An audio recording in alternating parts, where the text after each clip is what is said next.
नमस्कार दोस्तों, आप क्राइम तक देख रहे हैं। बात करते हैं इजराइल और ईरान के युद्ध की। हम सबको पता है कि इस वक्त जो यूएस से प्रेसिडेंट है वो कनाडा छोड़ चुके हैं, वो वापस अमेरिका जा रहे हैं क्योंकि युद्ध जो है वो एक भीषण स्तर पर पहुंच गया है। इस तरह की जानकारी निकल कर आ रही है। दोनों देश एक दूसरे के ऊपर अटैक करते जा रहे हैं, वहां पर आम नागरिकों को निशाना बनाया जा रहा है। और इस बीच यूएसए ने यह कहा है, खास ईरान को साफ साफ चेतावनी दे दी है। उन्होंने साफ साफ कहा है कि उनकी सैन्य ताकत इतनी नहीं है, ऐसे में उनको इस तरह से युद्ध नहीं करना चाहिए, बातचीत करनी चाहिए और बातचीत की टेबल पर आकर सारे मसले सुलझाने चाहिए, क्योंकि युद्ध कोई विकल्प नहीं है। ऐसे में आपको बता दूं एक और इस वक्त की बड़ी खबर क्या आ रही है। 5 दिनों में दूसरी बार, ये 5 दिन से युद्ध जारी है, आपको बता दूं दूसरी बार आईडीएफ ने ईरान के युद्धकालीन चीफ ऑफ स्टाफ और ईरान के शीर्ष कमांडर को मार गिराया। आप सोचिए, लगातार बमबारी हो रही है, मिसाइल्स छोड़ी जा रही हैं। हम लगातार विजुअल्स देख रहे हैं, जो विजुअल्स कई ऐसे हैं जो हम दिखा भी नहीं सकते और कई ऐसे हैं जो आप देख रहे हैं इस वक्त। ईरान के सबसे वरिष्ठ सैन्य अधिकारी और खामेनेई के सबसे करीबी सैन्य सलाहकार, आप सोचिए, अली शामदानी को मार गिराया गया है। ऐसे में अब एक तरह से इसका बदला लेने को तैयार है ईरान। इजराइल ने दावा किया है कि सटीक खुफिया जानकारी के आधार पर सेंट्रल तेहरान में इजरायली एयरफोर्स के हमले में शादमानी मारा गया। यानी कि इस वक्त जो सबसे ज्यादा अटैक हो रहे हैं वो तेहरान में हो रहे हैं। और ऐसे में भारत ने भी एडवाइजरी जारी कर दी है, जो वहां लोग रहते हैं, खासकर यूएसए ने भी अपने सिटीजन्स को लेकर एडवाइजरी जारी कर दी है। आपको बता दें, 5 दिनों में 2 मुल्क आपस में एक तरह से कहा जाए कि हमला कर रहे हैं। जो ज्यादातर हमला हो रहा है वो हवाई हमला हो रहा है। आपको बता दूं कि जमीन धधक रही है और ये जो दोनों देशों को फासला है करीब 2300 किलोमीटर है। लेकिन आप सोचिए कि जिस तरह से युद्ध की स्थिति वहां बनी हुई है, लगातार वहां पर हमले हो रहे हैं, उसको लेकर पूरा विश्व चिंतित है। इसको लेकर ये पता चला है कि इन धमाकों में ईरान के तेल के कुएं तबाह हो रहे हैं। आप सोचिए, वहां पर काफी ऑयल है और कुएं हैं, वो तबाह हो रहे हैं, जो हमले इजराइल लगातार कर रहा है। इस हमले में इजराइल के बंदरगाह यानी एयरपोर्ट्स तबाह हो गए हैं। यानी कि बहुत जबरदस्त जान और माल की हानि वहां पर हो रही है। इन धमाकों में ईरान के न्यूक्लियर ठिकाने नेस्तनाबूद हो रहे हैं, इस तरह की जानकारी भी आ रही है। इजराइल की बस्तियां खंडर में बदल रही हैं। आप सोचिए, 5 दिनों से चली आ रही इस जंग में इजराइल थमने का नाम नहीं ले रहा और ना ही ईरान डरने का नाम ले रहा है। हम सबको पता है इस वक्त जो इजराइल है उसकी जो सैन्य ताकत है वो ईरान से बहुत ज्यादा है। यूएसए उसको सपोर्ट करता है, इजराइल को। ऐसे में यह साफ है कि इस युद्ध का नतीजा क्या होने जा रहा है। ईरान की हार निश्चित है, ऐसा यूएसए के प्रेसिडेंट का कहना है। ऐसे में उसको समझौता करना चाहिए, लेकिन ईरान कहता है हम किसी से कम नहीं, और वो लगातार हमलों का जवाब दे रहा है। जो पीएम है इजराइल के नेतन्याहू, उन्होंने 5वें दिन ऐलान किया है कि 3 मकसदों से हासिल होने तक ये जंग जारी रहेगी। वो 3 क्या है? ईरान के परमाणु ठिकाने ध्वस्त होकर रहेंगे, ईरान की बैलिस्टिक मिसाइलों की ताकत खाक की जाएगी, उनका कहना है। और तीसरा है, आतंकी धुरी को इजराइल नेस्तनाबूद करके मानेगा। यानी वो ईरान को आतंकी धुरी समझता है और लगातार ये कह रहा है कि जिस तरह से ये संघर्ष हो रहा है, अब ईरान का बचना मुश्किल है। अब ऐसे में क्या आने वाले वक्त में होगा, ये देखने लायक होगी। ईरान के सैकड़ों मिसाइल लॉन्चर्स ध्वस्त हो गए हैं, ये जानकारी भी मिली। आप सोचिए, मिसाइल लॉन्चर्स ध्वस्त कर दिए गए हैं। ईरान के आधे से अधिक ड्रोन और यूएवी तबाह हो गए हैं।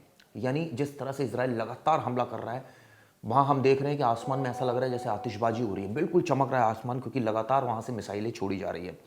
ईरान ना तो हथियार डालने को तैयार है और ना ही अमेरिका की शर्त मानकर डील करने को तैयार है। आप सोचिए, ईरान बिल्कुल तैयार नहीं, ईरान भी पीछे नहीं हट रहा है।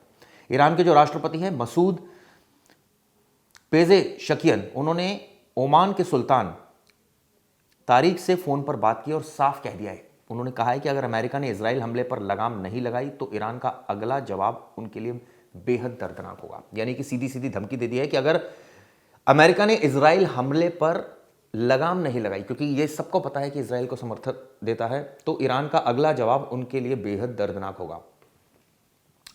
आपको बता दें कि ईरान ने 16 जून की रात भी इजराइल के कई ठिकानों पर ताबड़तोड़ मिसाइलें दागी, ये हम सबको पता है। पिछले 5 दिन में काफ़ी बड़ा नुकसान हुआ है दोनों देशों को, लेकिन इजराइल ने बताया कि अब जंग में अमेरिका उसकी मदद कर रहा है। ईरान की उसी न्यूक्लियर क्षमता को नेस्तनाबूद करने के लिए इजराइल के फाइटर ईरान के आसमान में घूम रहे हैं। लगातार जो फाइटर्स हैं वो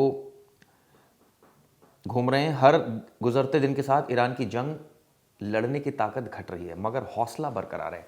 ये कहा जा रहा है कि जो स्थिति है वो कुछ इस तरह की है कि ईरान के पास इतना जो हथियार है वो इस लेवल के नहीं हैं, फाइट उनके पास यूएवी इस लेवल के नहीं है, ड्रोन्स इस लेवल के नहीं है, मिसाइल्स इस लेवल के नहीं है, लेकिन वो फिर भी नहीं मान रहा है और लगातार हमले कर रहा है।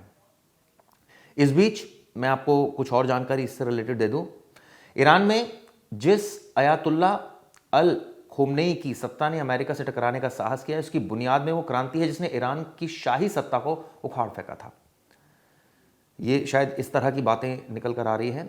इस वक्त जो लड़ाई लड़ी जा रही है वो एयरफोर्स के जरिए लड़ी जा रही है। इसमें मिसाइलों से लेकर आप सोचिए बॉम्बर्स, फाइटर्स से लेकर ड्रोन, यूएवी का सबसे ज़्यादा इस्तेमाल हो रहा है।